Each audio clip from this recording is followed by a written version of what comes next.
Welcome, ladies and gentlemen. My name's Dychronic, your host here on this Borderlands 3 video, and today we're going to be taking a look at an Amara build that I've been having a lot of fun with. Now, I didn't come up with this build. You can find the link to the source in the description down below, but out of all the builds that I've been looking up online, I've been trying out for Amara, this is the one that I had the most fun with. Now, there's a lot of ways you can build Amara, and she has 3 main trees, just like everybody else, so you can focus on 3 different things. The first one, the blue tree, is all about focusing on consistently high damage throughout a fight, building stacks of rush to augment her action skill and her gun damage. The second one, the orange tree, is all about status effects, elemental damage, and using crowd control and explosions of elemental strength. And the last one is all about brawling. The green tree is melee skills, close range prowess, and just getting in there and doing damage. In this build, which I dubbed the CC Phasegrasp build, it's going to have a heavy focus on the orange tree with a secondary focus on the blue tree. So it's going to be all about getting in there, using your Phasegrasp, grasping everybody in the area, doing a ton of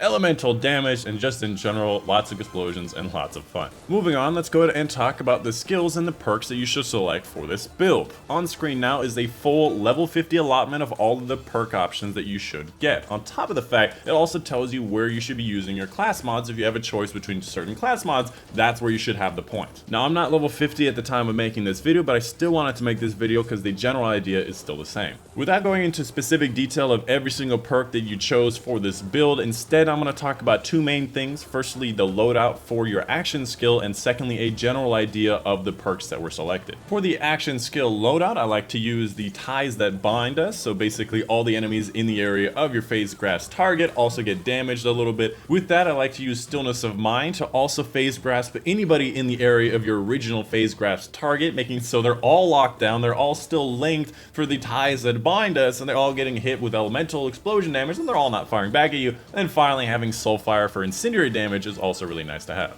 Next up, let's talk about a general idea of the perks. The orange subclass tree is going to be all about elemental effect chance, elemental effect damage, gun damage, and action skill augmentation. And by that, I mean that sometimes it'll say when your action skill is active, you get bonus gun damage, elemental effect chance, you get some type of bonuses. This actually appears a lot throughout this tree, and it's all about just using Phasegrasp as much as possible to get more of these bonuses as frequently as possible. One thing I would mention in this subclass tree is ricochet. You have a certain chance to ricochet your bullets to a nearby enemy. When you use your Phasegrasp, you get a bonus chance to this, and on top of that, if you get bonuses from your class mod, you can actually get up to a 100% chance to ricochet to nearby enemies, and this is just really fun to just hear the ricochet sound. Lots of enemies are getting hit by crits, not knowing what's going on, especially if they're Phasegrasp. You're always getting crits, always landing every shot. This is something that's really nice and fun to have. On top of that, there's also a thing called sustainment, where you can actually heal yourself from doing elemental effect from your weapon, which is actually really powerful for keeping you alive.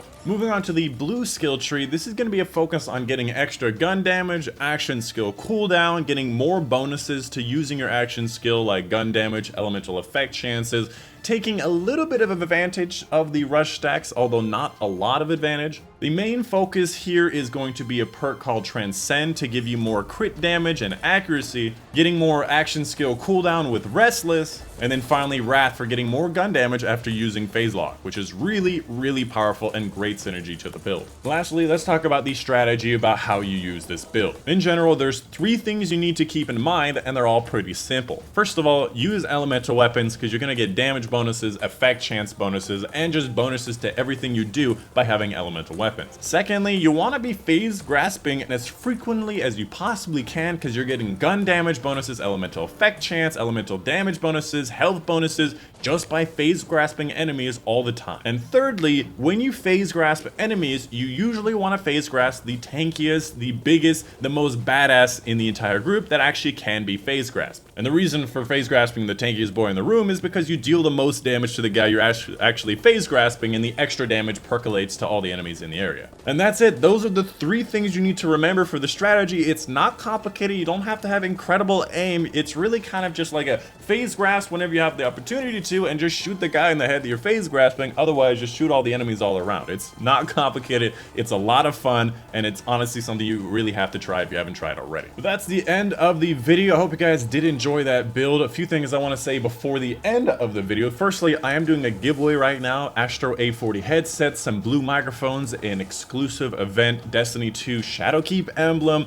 You can find that in the description down below, as well as the fact that I do want to mention my sponsors. 10% off of Kontrol Freeks with code Dychronic, and 5% off of Astro Gaming headsets and all of their stuff just by following the link in the description below. But that's going to be the end of the video. Let me know in the comments down below what kind of build you want to see from me next, what kind of character you want to see from me. I think I'm going to be focusing on Zane the next, because that's the next highest level character that I have, and I might circle back around to a couple other characters while I level everybody up. But that's it. I've been your host Dychronic, and I will see you guys on the next one.